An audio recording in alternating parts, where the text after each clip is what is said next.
চিন্ময়কে মুক্তি না দিলে আমদানি রপ্তানি বাণিজ্য বন্ধের হুমকি। বিপ্লবী ওয়ার্কার্স পার্টির সাধারণ সম্পাদক সাইফুল হক উস্কানিমূলক তৎপরতার দায় মোদী সরকারকে বহন করতে হবে। ভারতীয় সব টিভি চ্যানেলের সম্প্রচার বন্ধ, চেয়ে রিট। বাসস্ট্যান্ড দখল নিয়ে বিএনপি দুই পক্ষের পাল্টাপাল্টি ধাওয়া। এবং সর্বশেষ জানাবো, ডিবি হারুনের প্রভাব খাটিয়ে মিথ্যা মামলা করেন স্বামী, বললেন স্বর্ণা। শুনছিলেন সংবাদ শিরোনাম, এবারে বিস্তারিত। চিন্ময়কে মুক্তি না দিলে আমদানি রপ্তানি বাণিজ্য বন্ধের হুমকি। ইসকনের বহিষ্কৃত নেতা চিন্ময় কৃষ্ণ দাসকে নিঃশর্ত মুক্তি, বাংলাদেশে ভারতীয় পতাকার অবমাননা এবং সংখ্যালঘুদের উপর কথিত নির্যাতন বন্ধ করা না হলে সোমবার 6টা থেকে ভোর 6টা পর্যন্ত সব ধরনের আমদানি রপ্তানি বন্ধ থাকবে বলে ঘোষণা দিয়েছে পশ্চিম বাংলা রাজ্য বিজেপির সভাপতি শুভেন্দু অধিকারী। তিনি আরো বলেন, আগামী 7 দিনের মধ্যে চিন্ময় কৃষ্ণ দাসকে মুক্তি এবং সংখ্যালঘু নির্যাতন সম্পূর্ণভাবে বন্ধ করা না হলে সপ্তাহ শেষে 5 দিনের জন্য আমদানি রপ্তানি বন্ধ করে দেওয়া হবে। 2025 সাল থেকে বাংলাদেশে আলু, পেঁয়াজ, ডিম সহ সব ধরনের আমদানি রপ্তানি বন্ধ করে দেওয়া হবে। তিনি আরো বলেন, ভারতে পলাতক আওয়ামী লীগের নেতাদের পরিবারের সুরক্ষা নিশ্চিত করতে হবে। মিছিলকারী বিশ্ব হিন্দু জোট গড়ে তুলতে বিভিন্ন স্লোগান দেয়। স্লোগানে তারা ইউনূস সরকারের বিভিন্ন কর্মকাণ্ডের সমালোচনা করে পদত্যাগ দাবি করেন। বেলা 3:30টার দিকে শুভেন্দু অধিকারী নেতৃত্বে মিছিলকারীরা নো ম্যানস ল্যান্ডে প্রবেশের চেষ্টা করলে বিএসএফ এর বাধার মুখে মিছিলকারীরা পেট্রাপোল বন্দরের দিকে ফিরে যায়। বিপ্লবী ওয়ার্কার্স পার্টির সাধারণ সম্পাদক সাইফুল হক উস্কানিমূলক তৎপরতার দায় মোদী সরকারকে বহন করতে হবে। ভারতের ত্রিপুরা রাজ্যের আগরতলায় বাংলাদেশের উপ হাইকমিশনে বাংলাদেশি বিরোধী উগ্র হিন্দুত্ববাদীদের ব্যাপক হামলা, আক্রমণ ও ভাঙচুরের ঘটনায় তীব্র ক্ষোভ ও নিন্দা জানিয়েছেন বিপ্লবী ওয়ার্কার্স পার্টির সাধারণ সম্পাদক সাইফুল হক। এসব উস্কানিমূলক সহিংস তৎপরতায় দায়-দায়িত্ব নরেন্দ্র মোদী সরকারকে বহন করতে হবে বলে মন্তব্য করেছেন তিনি।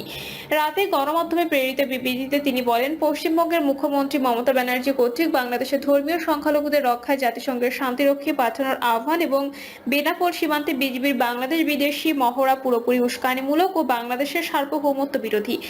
মমতা ব্যানার্জির বক্তব্য বাংলাদেশের রাজনীতিতে হস্তক্ষেপের মদত জোগানোর শামিল। তিনি বলেন, বাংলাদেশের পরিস্থিতি নিয়ে বিজেপির অপপ্রচারণায় শামিল হয়েছে ভারতের অনেকগুলো রাজনৈতিক দল।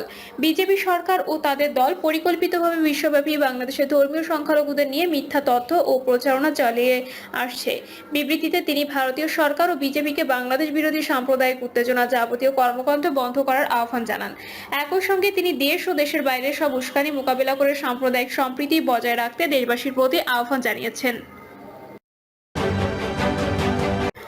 ভারতীয় সব টিভি চ্যানেলের সম্প্রচার বন্ধ, চেয়ে রিট।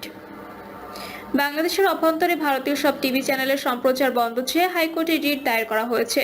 সুপ্রিম কোর্টের আইনজীবী সৈয়দা শাহিনারা লাইলি এই রিট দায়ের করেন। বিষয়টি নিশ্চিত করেছেন রিটকারী আইনজীবী এগলাস উদ্দিন ভুইয়া। হাইকোর্টের একটি ডিভিশন বেঞ্চে চলতি সপ্তাহে রিট আবেদনটির ওপর শুনানি হতে পারে। রিটে কেবল টেলিভিশন নেটওয়ার্ক পরিচালনা আইন 2006 এর 19 ধারা মোতাবেক ভারতীয় সব টিভি চ্যানেলের সম্প্রচার নিষিদ্ধ করতে বলা হয়েছে।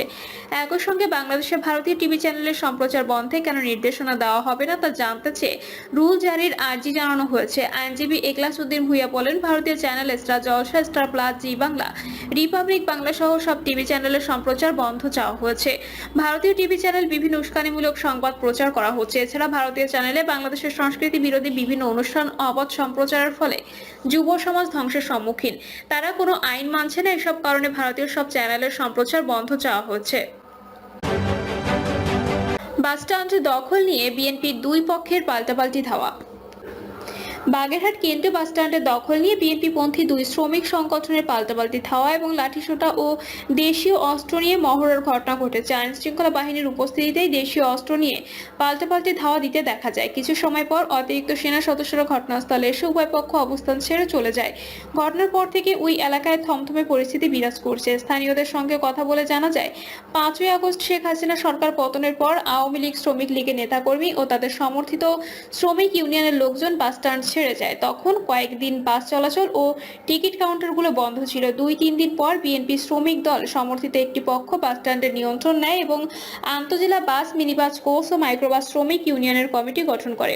তবে কদিন না যেতেই শ্রমিক দলের অন্য একটি পক্ষ একই ইউনিয়নের কমিটি গঠন করে স্ট্যান্ডের দখল নেওয়ার চেষ্টা করে।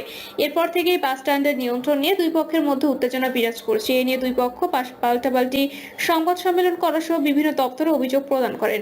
দুই পক্ষই নিজেদেরকে শ্রম অধিদপ্তর ও জাতীয় শ্রমিক ফেডারেশনের অনুমতি কমিটি দাবি করে। প্রত্যক্ষদর্শী স্থানীয়দের সঙ্গে কথা বলে জানা যায়, সেলিম ভুঁইয়ার নেতৃত্বে বিএনপির একটি পক্ষ বাসস্ট্যান্ডে যাবে বলে আগের দিন ঘোষণা দেয়। এ নিয়ে সকাল থেকে উত্তেজনা বিরাজ করছিল।